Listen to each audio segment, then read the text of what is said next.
Assalamu Walaikum. In this video, how to freeze rows in Google Sheets. Let's begin. First of all, open your Google Sheet.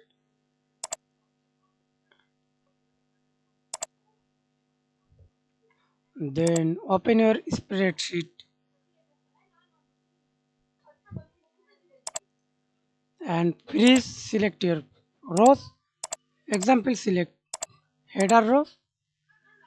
Go to View tab, freeze, and see this no rows, row 1, row 2 rows up to row 2, no column, on column, 2 column up to column Z.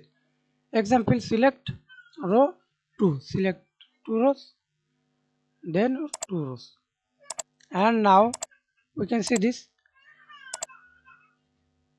freeze row. Thanks for watching video. Please subscribe to my channel, like, comment, share.